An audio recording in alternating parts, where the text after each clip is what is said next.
Bismillahirrahmanirrahim. This is Muhammad Anwar, Registered Nurse Officer and Principal of Metric College of Nursing and Allied Health Science, Upper Wadai. आज हम discuss करेंगे TLP unit number 5. It's about health education and health promotion. Health education क्या है और health promotion क्या है. तो सबसे पहले we will see the objective of this lecture. So at the end of this unit the learner would be able to define the key terminology. Key terminology को हम डिफाइन करेंगे कि हेल्थ क्या है, हेल्थ एजुकेशन क्या है, health promotion क्या है. तो हम इसको डिस्कस करेंगे. इसके साथ साथ जो है discuss the basic goal of a health education and factor influencing on the health education. हम जो बेसिक गोल है हेल्थ एजुकेशन के उसको डिस्कस करेंगे और उस फैक्टर को डिस्कस करेंगे जो हेल्थ एजुकेशन पे इन्फ्लुएंसिंग करते हैं, मतलब उस पर असरअंदाज होते हैं. Utilize the health belief model and health promotion models and relate to cognitive and behaviorist theories. Discuss the steps in developing a health education program. के health education program के अगर हम develop कर रहे हैं health education program अगर हम arrange कर रहे हैं, हम plan कर रहे हैं, तो उसकी जो different step हैं हम उसको discuss करेंगे. Utilize effectively a variety of teaching aids and creative application of teaching strategies को हम discuss करेंगे. And we also plan for the patient and family education session. So first we will discuss about health. What is the health? If we talk about the WHO definition, so the health is a state of complete physical, mental and social well-being. It's not merely the absence of disease. लेकिन हम अगर बात करेंगे इसके health क्या है. Health ये है कि जब एक इंडिविजुअल फिजिकली, मेंटली और सोशली वो वेल-बीइंग के साथ हो, मतलब वो हेल्थी हो, वो जो उनके सोशल रिस्पॉन्सिबिलिटी है अगर वो इफेक्टिवली वो परफॉर्म करते हैं, उसकी जो सोशल ड्यूटी है अगर वो इफेक्टिवली परफॉर्म कर सकते हैं. इसके अलावा अगर वो मेंटली मतलब डिप्रेशन, एंजाइटी फ्री है, इसी तरह अगर हम साइकोसिस नहीं है उसको, इसी तरह अगर हम बात करें इकोनॉमिकली भी अगर वो स्टेबल हो तो हम उसको कहते हैं कि this is a health. But health is individual capacity relative to his or her aspirations and potential for living fully in the social, economic and political environment. उसमें यही चीज़ें दोबारा डिस्कस की गई है कि मतलब जो हेल्थ है वो क्या है कि इंडिविजुअल के वो कैपेसिटीज है जो वो अपने मतलब उसके जो सोशल है या इकोनॉमिकल है या पॉलिटिकल एनवायरनमेंट है उसमें वो अपने जो उसकी रिस्पॉन्सिबिलिटी है वो परफॉर्म कर सकते हो इफेक्टिवली. इसी तरह व्हाट इज हेल्थ एजुकेशन. तो हेल्थ एजुकेशन की अगर हम बात करें so the health education is a process which effect change in the health practice of people and the knowledge and attitude related to such change.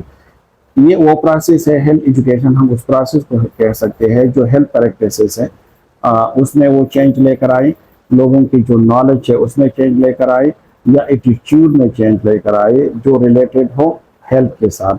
मतलब health education अगर इसको हम सिंपली डिफाइन कर सकते हैं, अगर कोई पेशेंट है और वो एक्सरसाइज नहीं कर रहे, कोई भी इंडिविजुअल है अगर वो उसकी जो लाइफ स्टाइल है वो ऐसे है जिसमें वो एक्सरसाइज नहीं करते, तो हम एक्सरसाइज के बारे में उसको जब एजुकेशन देते हैं कि मतलब एक्सरसाइज न करने की क्या डिसएडवांटेज हो सकते हैं, अगर वो रेगुलर एक्सरसाइज करेंगे तो उसकी हेल्थ पे उसकी पॉजिटिव क्या इफेक्ट पड़ सकते हैं. अगर हम ओबेसिटी पे अगर किसी को एजुकेशन दे रहे हैं या अगर कोई भी इंडिविजुअल है और वो स्मोकिंग कर रहे हैं, हम स्मोकिंग के ऊपर अगर हम उसको एजुकेशन दे रहे हैं तो उसकी जो प्रैक्टिस है जो अनहेल्थी प्रैक्टिस है, जिस तरह स्मोकिंग की अगर हम बात करें सो दिस इज अनहेल्थी प्रैक्टिस. इसी तरह अगर हम बात करें कि एक ऐसे इंडिविजुअल की जो एक्सरसाइज नहीं करते तो ओबेसिटी की तरफ जा सकते हैं, दिस इज अनहेल्थी प्रैक्टिस. तो हम उस मतलब इस एजुकेशन के थ्रू हम उसकी जो ये प्रैक्टिस है हम उसमें चेंज लेकर आ सकते हैं. अगर कोई इंडिविजुअल है उसको ये पता नहीं है कि मतलब किस तरह स्मोकिंग जो है वो हेल्थ के लिए डेंजरस है, तो हम उसकी नॉलेज में चेंज लेकर आ सकते हैं. उसकी जो एटीट्यूड है, एटीट्यूड क्या है कि वो मोस्टली अनहेल्थी एक्टिविटीज में इन्वॉल्व होते हैं, स्मोकिंग करना जैसे अनहेल्थी एक्टिविटीज, हम उसकी एटीट्यूड में चेंज लेकर आते हैं, वो इम्पोर्टेंस को समझ जाते हैं हेल्थ की क्या इम्पोर्टेंट है. तो इस प्रोसेस को हम कहते हैं हेल्थ एजुकेशन. अब एम्स ऑफ हेल्थ एजुकेशन क्या है, हेल्थ एजुकेशन की मेंस क्या पर्पस है, एम्स क्या है. The first aim is a health promotion. इसकी वजह से हम उसकी हेल्थ को क्या कर सकते हैं, प्रमोट कर सकते हैं. जिस तरह मैंने एक्सरसाइज के एक एग्जांपल दे दिया, अगर कोई ओबेसिटी के साथ है और रेगुलर एक्सरसाइज करते हैं तो इसके हेल्प क्या हो सकते हैं, उसके थ्रू इम्प्रूव हो सकते हैं। अगर कोई डिजीज प्रिवेंशन हेल्थ एजुकेशन के थ्रू हम डिजीज को प्रिवेंट कर सकते हैं। अगर हम सेक्सुअल ट्रांसमिटेड डिजीज के बारे में अगर हम कम्युनिटी में जाके उसको एजुकेट करें, या जो मोस्टली ऐसी डिजीज है जिस तरह कार्डिक डिजीज है, या जो बाकी कम्युनिकेबल डिजीज है जैसा ट्यूबरक्लोसिस है, या बाकी कम्युनिकेबल डिजीज है, तो अगर हम लोगों को एजुकेट करें तो थ्रू एजुकेशन हम उसको प्रिवेंट कर सकते हैं। इसी तरह हम अगर इम्यूनाइजेशन के बारे में जो EPI प्रोग्राम है उसके बारे में अगर हम कम्युनिटी में जाके वहाँ पे लोगों को बता दें, लोगों को एजुकेट करें, तो इसकी वजह से जितने भी प्रिवेंटेबल डिजीज है थ्रू वैक्सीनेशन हम उसको प्रिवेंट कर सकते हैं। अर्ली डायग्नोज एंड मैनेजमेंट, ठीक है। डिजीज प्रिवेंशन जिस तरह हमारे पास ये primary prevention, secondary and tertiary prevention है, ठीक है, प्रीमोडियल। तो प्रीमोडियल प्रिवेंशन में हम क्या करते हैं, हेल्थ प्रमोशन करते हैं, हेल्थ उसको प्रमोट करते हैं। फॉर एग्जांपल इसके एक एग्जांपल आप और भी ले सकते हैं हेल्थ प्रमोशन के, कि हम जब भी करते हैं तो हैंड वॉशिंग करते हैं। हैंड वॉशिंग हम क्यों करते हैं, this is only for the promotion of health. Disease prevention में हमारे पास फिर आते हैं प्राइमरी प्रिवेंशन, तो इसमें हम डिजीज प्रिवेंशन करते हैं। सेकेंडरी प्रिवेंशन में हम अर्ली डायग्नोसिस मैनेजमेंट करते हैं। यानी हेल्थ एजुकेशन के थ्रू जो भी अगर कम्युनिटी में कोई प्रॉब्लम है तो टाइमली अर्ली जो है ना हम उसको डायग्नोस कर सकते हैं। अगर वो टाइमली डायग्नोस हो जाए तो हम फिर उसको मैनेज कर सकते हैं। तो early diagnose and management is also the one aim of the health education. Utilization of available health resources, हमारे पास जो हेल्थ रिसोर्सेज अवेलेबल है उसको प्रॉपरली यूटिलाइज करना। फॉर एग्जांपल अगर हमारे पास एंटीनेटल केयर सेंटर है लेकिन मोस्ट ऑफ द जो प्रेग्नेंट फीमेल होते हैं वो वहाँ पे नहीं जाती, उसको यूटिलाइज नहीं करते। इसी तरह हमारे पास बहुत ज़्यादा MCH सेंटर है लेकिन फिर भी मोस्ट ऑफ डिलीवरी जो है वो दाएं और ये लोग अनट्रेन अनस्किलफुल जो पर्सन है वो परफॉर्म करते हैं। तो मतलब जो हेल्थ फैसिलिटीज अवेलेबल है उसको इफेक्टिवली उसको यूटिलाइज करना, this is the aim of the health education. Of specific objective of health education to make health and specific objective क्या है, देख एक होता है जनरल ऑब्जेक्टिव। जनरल ऑब्जेक्टिव हमने डिस्कस कर लिया ना, कि मतलब हेल्थ प्रमोशन है, यूटिलाइजेशन ऑफ अवेलेबल रिसोर्सेस है, डिजीज प्रिवेंशन है, these are general objective. Specific objective क्या है, स्पेसिफिक ऑब्जेक्टिव एक तो है to make health in assess value by the community, ठीक है, कि मतलब जो कम्युनिटी है वो कितनी वैल्यूज देते हैं हेल्थ को, ठीक है, उसको असेस करने हैं कि आया एक कम्युनिटी में हेल्थ पे कितना फोकस किया जाता है। To increase the knowledge of the factor that affect the health. दूसरा यह है कि to increase the knowledge and factor that affect health, मतलब उस रिस्क फैक्टर या जो पोटेंशियली वो फैक्टर जो डिजीज को काज कर सकते हैं इसके बारे में इंक्रीज करना नॉलेज, कि आपको पता हो कि अगर ओबेसिटी है तो उसके रिस्क फैक्टर क्या है, अगर कोई कार्डिक प्रॉब्लम हो सकती है तो उसकी रिस्क फैक्टर क्या है, कौन सी ऐसे रिस्क फैक्टर है जो आपकी हेल्थ को इफेक्ट कर सकते हैं, उसके बारे में इंक्रीज को नॉलेज को इंक्रीज करना। To encourage behaviour which promote and maintain the health, ऐसे बिहेवियर को एनकरेज करना जो हेल्थ को प्रोमोट करते हैं और मेंटेन रखते हैं। फॉर एग्जांपल जो हाइजीनिक कंडीशन है, हैंड वॉशिंग है, या जो क्वाइटिंग स्मोकिंग है, डेली एक्सरसाइज करना है, तो ये ऐसे बिहेवियर है जो हेल्थ को प्रोमोट और मेंटेन रखते हैं। तो ऐसे बिहेवियर को इनकरेज करना है। To encourage accurate use of the health services specially preventive services, जितने भी हेल्थ हमारे पास जो हेल्थ सर्विसेज है उसको इनकरेज करना है ताकि लोग उसको यूटिलाइज करें। स्पेशली प्रिवेंटिव सर्विस, मतलब जो इम्यूनाइजेशन सेंटर है वहाँ पे अपने बच्चों को लेकर जाना ताकि वो टाइमली वो इम्यूनाइज हो सके।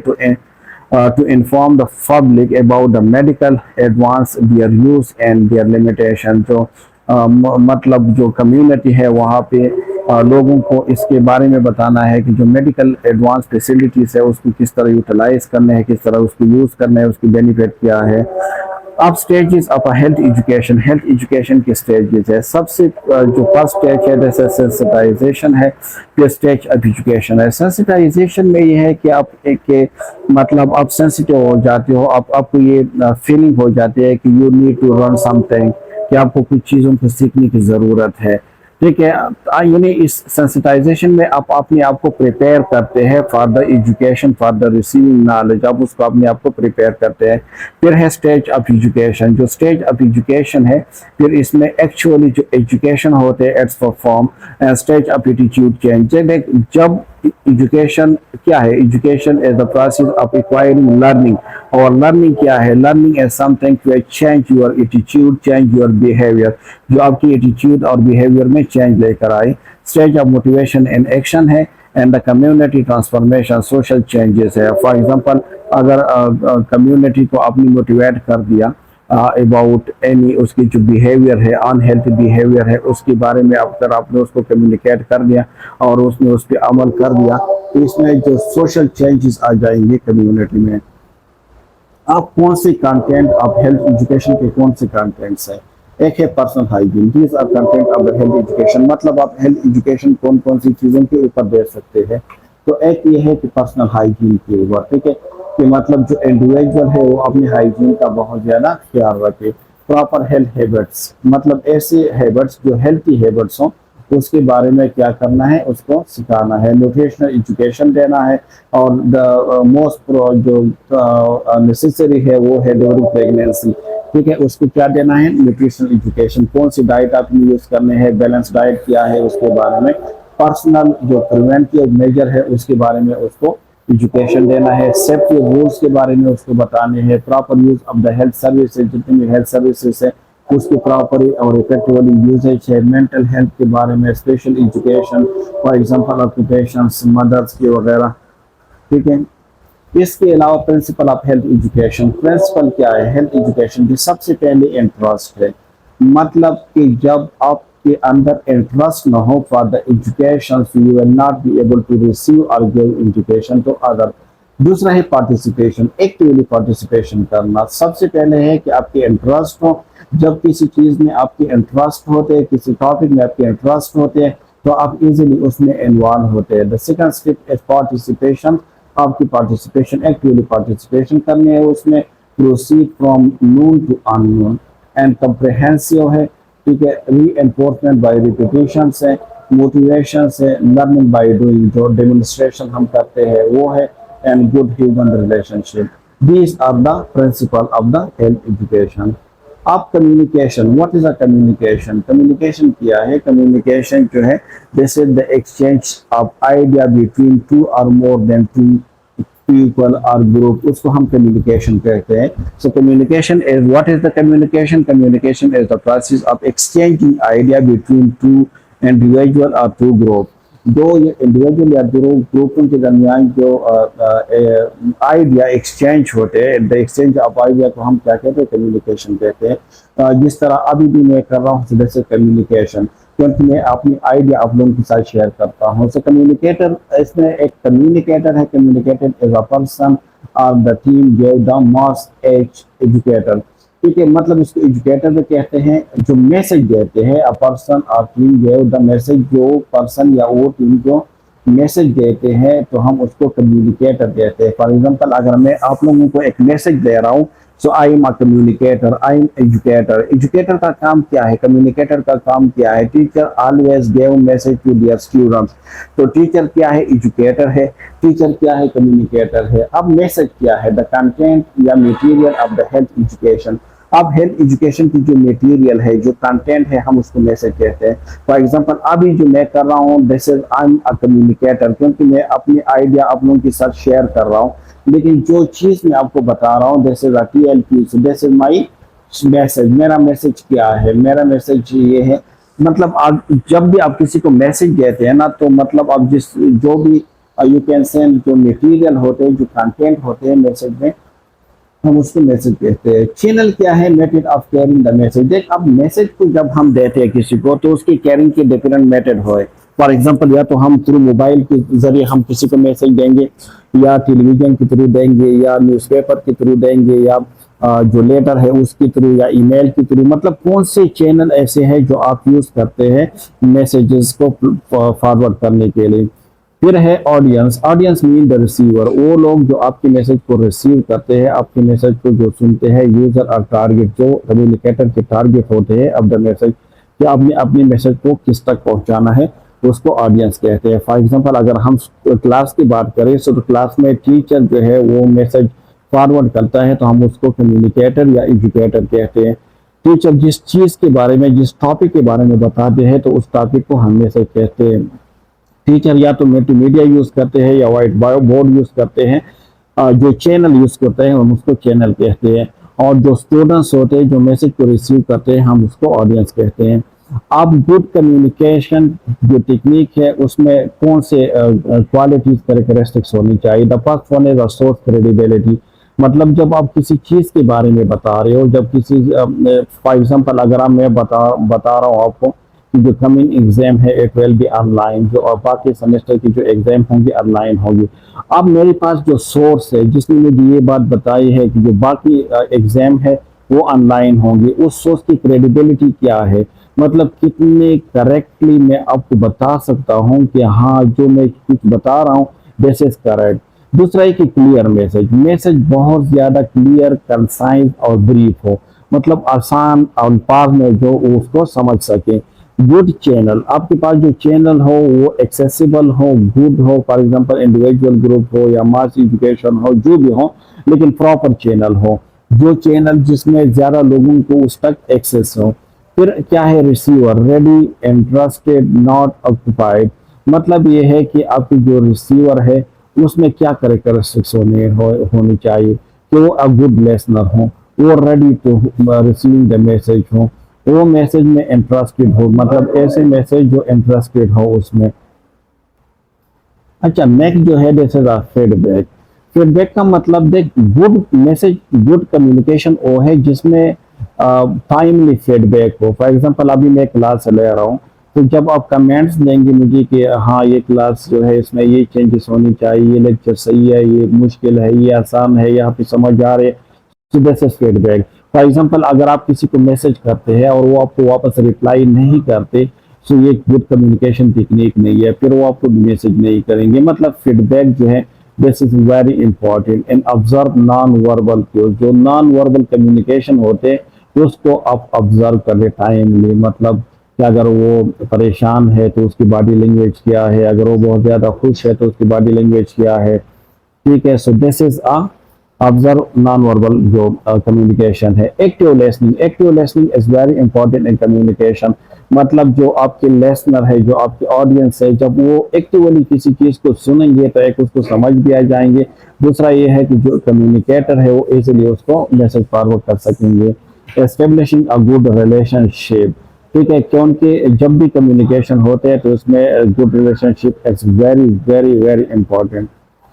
कम्युनिकेशन बैरियर कौन से, अब कौन से ऐसे बैरियर है जो कम्युनिकेशन में मतलब हायर हो सकते हैं, जिसमें सोशल एंड कल्चर गैप है between the sender and the receiver. अगर जो सेंडर और रिसीवर है उसमें कुछ गैप है, चाहे वो सोशल गैप हो या कल्चर गैप हो, तो फिर इस ये कम्युनिकेशन जो है वो मुश्किल है। फॉर एग्जांपल अगर आप पाकिस्तानी या हम अगर अपनी कम्युनिटी की बात करें, पठान कम्युनिटी की बात करें, तो यहाँ में आप फीमेल के साथ उसी तरह कम्युनिकेशन नहीं कर सकते जिस तरह आप यूएसए और बाकी जो कंट्रीज है उसमें करते हैं। तो अगर आप कुछ कहना भी चाहते हैं लेकिन जैसे कम्युनिकेट कल्चर गैप्स है बिटवीन। फिर क्या है लिमिटेड, जो आपकी जो रिसीवर है वो उसकी मतलब जो रिसीवर है आपकी जो आपकी मैसेज को रिसीव करते हैं उसके जो रिसेप्टेंट है मतलब रिसेप्टिवनेस है वो लिमिटेड है, तो फिर आपकी जो कम्युनिकेशन है ये बैरियर है। इस तरह limited understanding and memory, for example अगर कोई इंडिविजुअल है जो आपकी मैसेज को सही तरीके से अंडरस्टैंड नहीं कर पा रहा या उसको मेमोराइज नहीं कर पा रहा, so this is a communication barrier है। Negative attitude of the sender, for example जो सेंडर है उसके हमेशा ऑडियंस के साथ नेगेटिव एटीट्यूड हो, क्लास में जब भी टीचर आते हैं और वो बस जो स्टूडेंट है उसके आंसर करते हैं, इसके अलावा कुछ नहीं, तो मतलब फिर जो उसकी ऑडियंस है उस तरीके से वो कम्युनिकेशन के जो मैसेज है वो नहीं लेते हैं। इनएफिशिएंट जो Mphasis by the sender help professional है, मतलब किसी भी जो सेंडर है वो किसी चीज को बिल्कुल मतलब आप कह सकते कि लाइट ले ले और उसके ज्यादा वो तवज्जो और जोर न दे। कंट्राडिक्टरी मैसेज हो कि ऐसा मैसेज हो जो कॉन्ट्रडिक्टरी हो। Help education get out identifying the needs of the community, आप किसी कम्युनिटी में जाकर वहाँ पे आप हेल्थ एजुकेशन दे रहे हैं with out identifying there needs, आपने उसके नीड के बारे में पता नहीं है कि कम्युनिटी की नीड्स क्या है और आप उसको दे रहे हैं मतलब education, so then they will not be मतलब वो इसी तरह वो नहीं मतलब रिस्पांस नहीं कर सकते उसको। इसी तरह educator, what is educator, so professional personal of health services, जो हेल्थ सर्विसेज के जो पर्सनल है, हम इसको एजुकेटर कहते हैं, जो मैसेज को फॉरवर्ड करते हैं, जो एजुकेट करते हैं लोगों को, जो मैसेज को कन्वे करते हैं। Nursing and medical students, socials, हाँ सोशल वर्कर, सोशल पर्सनल, जो नर्सिंग है या मेडिकल जो स्टूडेंट्स है या सोशल वर्कर है या स्कूल पर्सन है, इसको हम एजुकेटर कहते हैं। कम्युनिटी लीडर या जो इन्फ्लुएंशियल लोग होते हैं। इसी तरह रिक्वायरमेंट क्या है, पर्सनालिटी। देख एजुकेटर में कुछ रिक्वायरमेंट होनी चाहिए, कुछ कैरेक्टरिस्टिक्स होनी चाहिए। उसकी पर्सनालिटी प्रॉपर पॉपुलर पर्सनालिटी हो, अट्रैक्टिव पर्सनालिटी हो, ठीक है।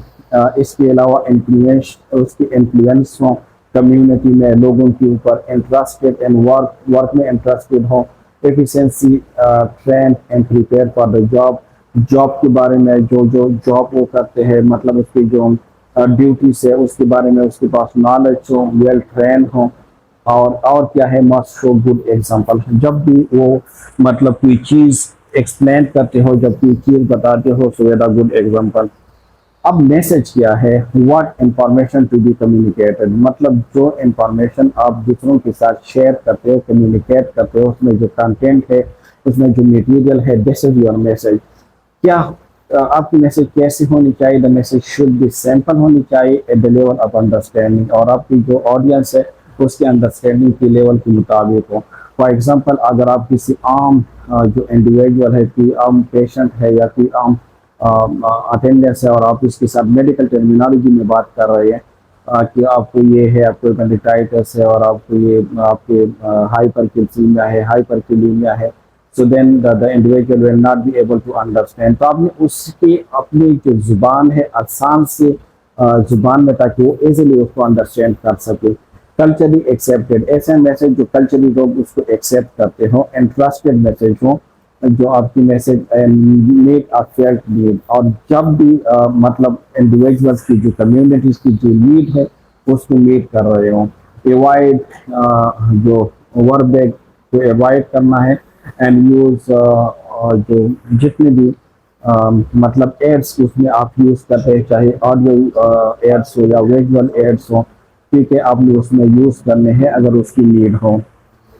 अच्छा, ये है हेल्थ बिलीफ मॉडल। आप हेल्थ बिलीफ मॉडल है क्या, so individual perceptions, modifying factor और लाइफ। देख हेल्थ बिलीफ मॉडल क्या है, हेल्थ बिलीफ मॉडल हम उसको कह सकते हैं, सिंपली हम ये डिफाइन कर सकते हैं कि जो हेल्थ बिलीफ मॉडल है, इसमें आपके हेल्थ के मुताबिक रिगार्डिंग आपकी क्या बिलीफ है, आपकी क्या बिहेवियर है। कुछ बिहेवियर ऐसे होते हैं जिसको हम हेल्थी बिहेवियर कहते हैं, अगर आप उस बिहेवियर को अडॉप्ट करते हैं so the individual will be healthy. लेकिन कुछ बिहेवियर ऐसे होते हैं जो अनहेल्थी बिहेवियर होते हैं, मतलब अगर वो उस बिहेवियर को अडॉप्ट करेंगे तो the individual will be unhealthy. देख सबसे पहले we will talk about the individual perception, कि इंडिविजुअल परसेप्शन है क्या, ठीक है। फॉर एग्जांपल ये हमारे पास कुछ फैक्टर है, ठीक है, मॉडिफाइंग फैक्टर है। दो टाइप के फैक्टर होते हैं, एक होते हैं मॉडिफाई और एक होते हैं non modifying factor. Modifying factor वो फैक्टर है जो आप उसमें चेंजेस लेकर आ सकते हो, आप उसको मॉडिफाई कर सकते हो। नॉन मॉडिफाई है जिसमें आप कुछ चेंजेस नहीं लेकर आ सकते। अगर जेनेटिक है किसी की, मतलब अगर आपकी एज है, आपकी कलर है, ठीक है, तो ये ऐसे है जिसमें आप चेंज नहीं लेकर आ सकते हो। तो ये कुछ हमारे पास कुछ फैक्टर हैं जो आपके हेल्थ को मॉडिफाई करते हैं, आपके हेल्थ में क्या उसके इन्फ्लुएंस करते हैं, जिसमें आपके है डेमोग्राफिक वेरिएबल है। डेमोग्राफिक वेरिएबल में आपकी एज क्या है, आपके सेक्स है, आपके मतलब रेस है, ये सारी आपके डेमोग्राफिक वेरिएबल हैं।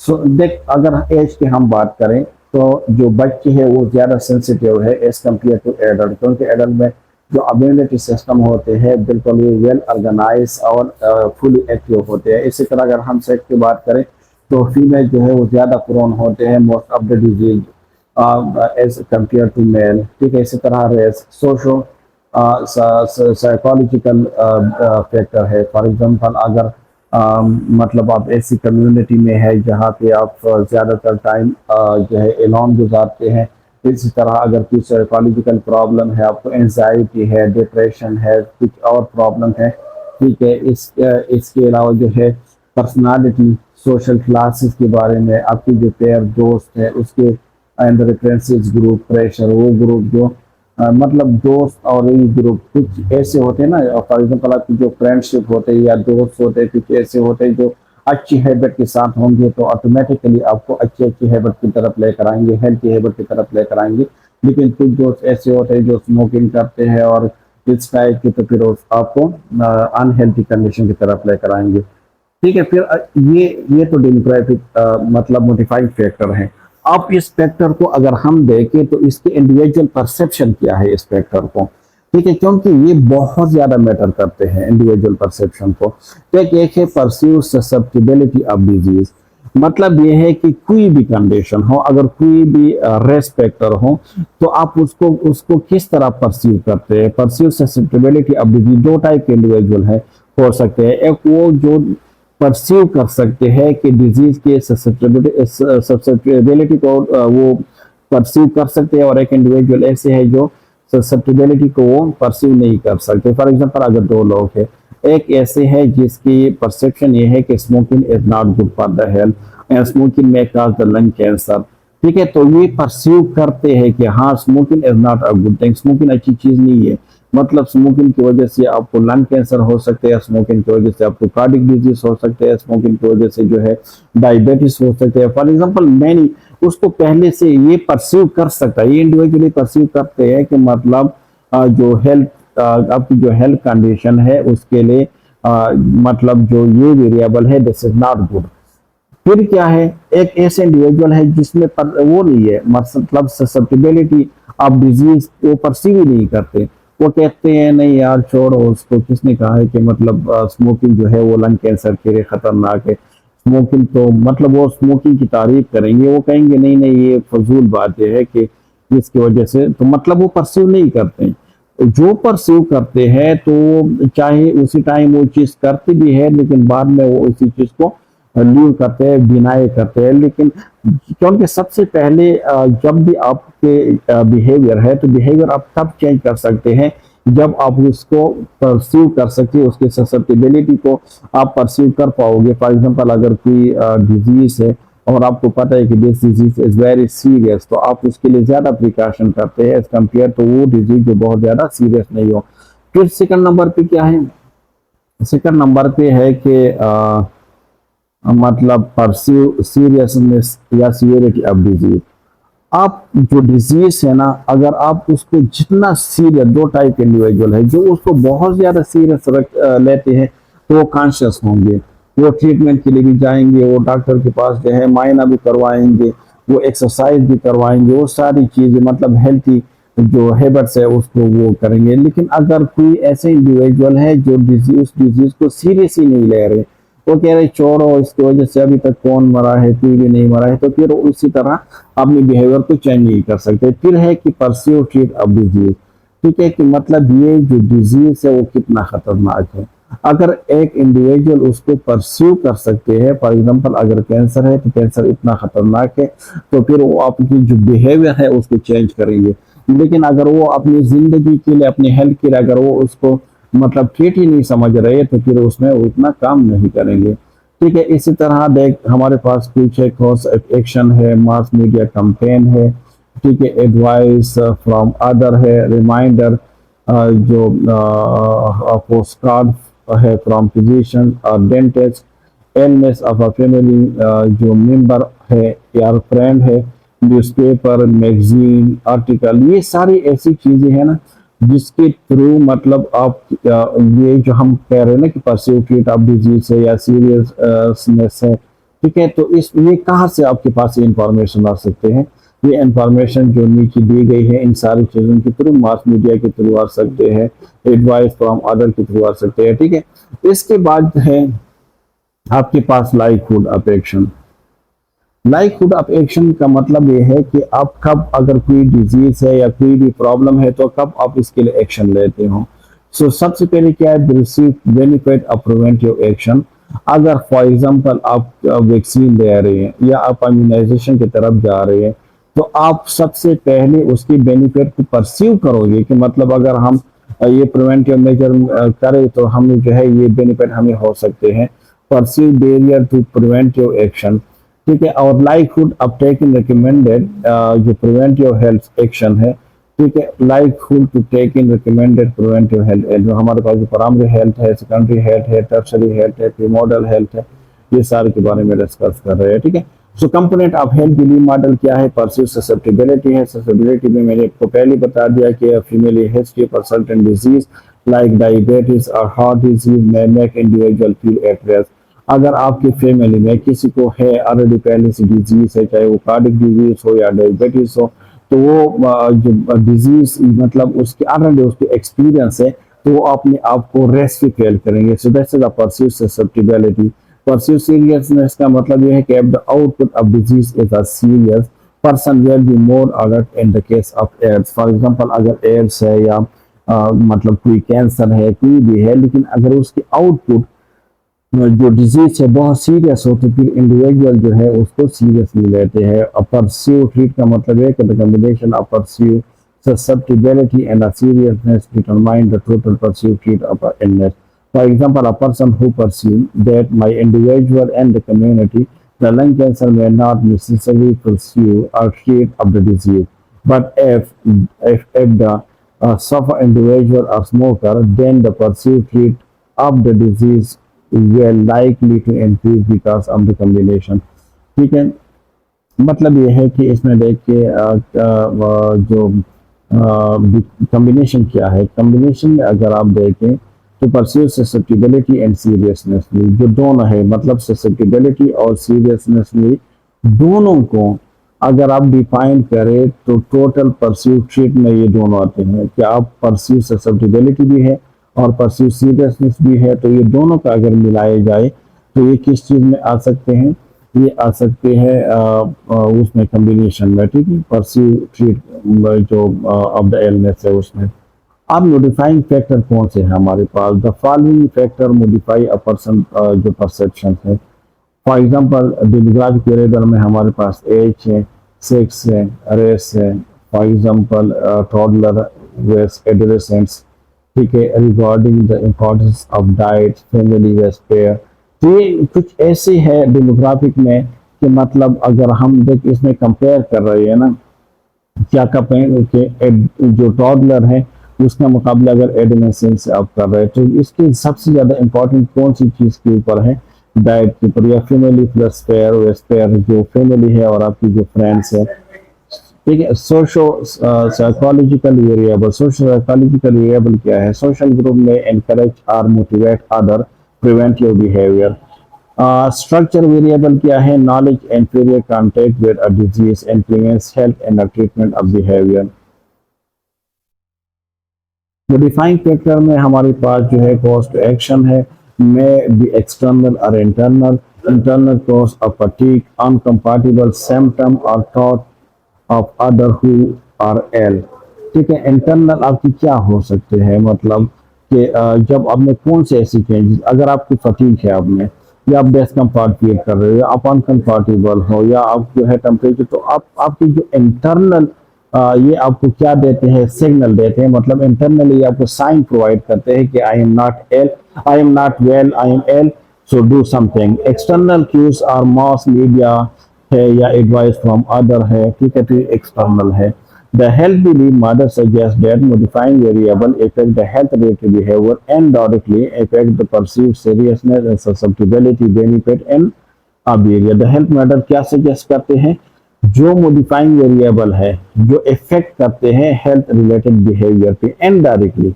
इनडायरेक्टली का मतलब क्या है? By affecting perceived seriousness and susceptibility, benefits and behaviour. जब आपको पता हो कि ये डिजीज कितना खतरनाक है, तो इतना ज्यादा आप अपने आप को प्रोटेक्ट रखने की कोशिश करोगे फ्रॉम दैट डिजीज। ठीक है, अगर आपको पता है कि इतना खतरनाक नहीं है, तो फिर आपको इसके लिए मतलब इसकी प्रिवेंशन के लिए खास कुछ नहीं करोगे। अब likelihood of action क्या है? The likelihood of a person taking recommended preventive, the action depend on the perceived benefits and the actions of preventive lung cancer minus the perceived barrier of the actions. Perceived benefit, it is the action include, for example, referring or from the smoking to prevent lung cancer, or eating your nutrition food and avoiding snack to maintain weight. Perceive barrier to action include cost. ठीक है। तो inconvenience है, on जो pleasantness है, and life health lifestyle changes है, ये सारी उसमें आ जाते हैं। ऑर्गेनाइज एंड प्रियोटाइज, मतलब सबसे पहले आपके पास जितनी चीज़ आती है हम उसको ऑर्गेनाइज करते हैं, फिर उसको प्रायोरिटी देते हैं। सो डेवलप अ पर्पस, सबसे पहले अब जब भी कोई हेल्थ एजुकेशन या हेल्थ प्रमोशन करते हैं तो सबसे पहले अपने पर्पस को डेवलप करने हैं। साइज ऑफ द प्रॉब्लम, कि प्रॉब्लम कितना बड़ा है, क्या है, मतलब कितना सीरियस है, सीरियसनेस ऑफ द प्रॉब्लम है, इफेक्टिवनेस ऑफ द इंटरवेंशन, आपके पास जो इंटरवेंशन अवेलेबल है जो आप कर रहे हैं for the solving of that problem, वो कितने इफेक्टिव है। एक कम्युनिटी इन्वॉल्वमेंट एंड कंट्रीब्यूशन, ठीक है, उसमें कम्युनिटी के इन्वॉल्वमेंट कितने हैं और कंट्रीब्यूशन कितने हैं। Support of the leadership, leadership की सपोर्ट है आपके पास या नहीं है, अगर है तो कितने सपोर्ट है लीडरशिप के, ठीक है। मॉडल जो नेचुरल रिस्पेक्ट है, encourage people to think and act for themselves, people को क्या करने हैं, उसको एनकरेज करने हैं। अब जो है characteristics of a good health, good health की क्या कैरेक्टरिस्टिक्स है। The first one is the person has capability to do work. एक तो ये है कि अगर कोई हेल्थी इंडिविजुअल है तो वो एबल होंगे कि कोई भी काम हो तो उसको कर सकेंगे। The person feel himself is efficient to take decision and work accordingly, मतलब इसमें इंडिविजुअल जो है अपने आप को बिल्कुल फिट महसूस करते हैं फॉर द डिसीजन मेकिंग और जो बाकी वर्क है उसके लिए। The person remain in sound mental condition, the person man remain free from any disease, ठीक है। जो मेंटली अगर कोई उसको प्रॉब्लम हो तो मतलब मेंटली कंडीशन की अगर हम बात करें वो बिल्कुल मतलब वहाँ भी कोई ऐसी इश्यू नहीं होंगे। The person remain free from any disease, ठीक है। कि गुड हेल्थ का मतलब क्या है, गुड हेल्थ का मतलब ये है, उसकी कैरेक्टरिस्टिक्स ये है कि जो पर्सन है वो फ्री फ्रॉम डिजीज होंगे। The person doesn't suffer from mental tension, मतलब कोई मेंटल टेंशन, कोई एंजाइटी, डिप्रेशन उसके शिकार नहीं होंगे। Requirement of a good health क्या है, for maintaining a good health following condition are essential. The first one is nutrition. Like for good health, nutrition is much more better कि आप उसको बैलेंस डाइट दे, balance nutrition उसको provide करें। फिर क्या है, एक्सरसाइज एंड रेस्ट है, ठीक है, कि आप प्रॉपर एक्सरसाइज करें और प्रॉपर आप जो है रेस्ट करें एंड गुड हैबिट्स, आपकी हैबिट्स क्या हो, अच्छी हैबिट्स हो, हेल्थी वाली हैबिट्स हो, ठीक है। अब फैक्टर इफेक्टिंग हेल्थ, अब कौन से ऐसे फैक्टर है जो हेल्थ की इफेक्ट कर सकते हैं। Socio economical factor, socio economic factor कौन से है। फॉर एग्जांपल आप किसी ऐसी सोसाइटी में रहते हैं जहाँ पे लोग जो है हेल्थ बिहेवियर को सपोर्ट नहीं करते, हॉस्पिटल वगैरह, या आपके पास इकोनॉमिकल इतना बर्डन है कि आप अपने हेल्थ पे फोकस नहीं कर सकते, तवज्जो नहीं दे सकते, आप टेस्ट स्क्रीनिंग टेस्ट वगैरह ये चीज़ें नहीं कर सकते। इसके अलावा हमारे पास इन्वायरमेंटल फैक्टर है। इन्वायरमेंटल फैक्टर ये है कि पोल्यूशन ज़्यादा हो, ठीक है, वहाँ पे नॉइस ज़्यादा हो, टेम्परेचर ज़्यादा हो, एयर, तो ये हमारे पास एनवायरमेंटल फैक्टर है और ये इफेक्ट करते हैं हेल्थ पे। इसके अलावा हाइजेनिक कंडीशन है, अनहाइजेनिक कंडीशन है, जिस तरह नाइनटिंगेल ने जो थ्योरीज दी थी एनवायरमेंटल थ्योरीज, तो उसमें उसने 5 जो मेन कंपोनेंट है उसे फोकस किया था कि आपके पास लाइट हो, ठीक है, प्योर एयर हो, प्योर वाटर हो, ठीक है। तो ये सारी क्या थी, ये सारी जितनी भी चीज़ें हैं एनवायरमेंटल फैक्टर है। वेंटिलेशन हो, personal factor related to you, and heredity factor जिसको हम मॉडिफाई नहीं कर सकते, you can receive from your parent. अब सोशल इकोनॉमिक फैक्टर कौन से, there are many social factor which affect our health. For example separation, superstition, ठीक है, सुपरस्टिशन है, रिलीजियस है, सोशल बिलीफ्स है। इसके अलावा in the absence of a proper treatment and care, effect of disease can make the patient serious, ठीक है। तो ये सोशल इकोनॉमिकल जो है फैक्टर है जो कर सकते हैं, मतलब आपकी हेल्थ पे इफेक्ट कर सकते हैं, ठीक है। आपके सोशल बिलीफ क्या है, आपकी रिलीजियस बिलीफ क्या है अबाउट अ डिजीज, ठीक है। अगर कोई प्रॉपर ट्रीटमेंट एब्सेंस है या कोई केयर, प्रॉपर केयर उसको नहीं दी जा रही है, ठीक है, तो ये सारी चीजें इफेक्ट करते हैं हेल्थ के ऊपर, ठीक है।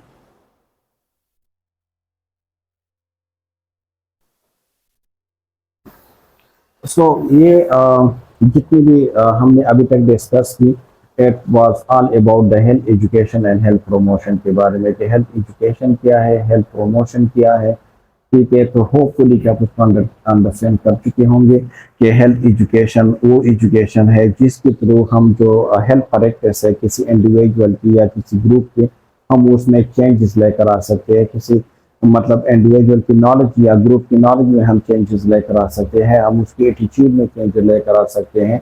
ठीक है, तो ये हमारे पास हेल्थ एजुकेशन के प्रोसेस की बात हो रही थी।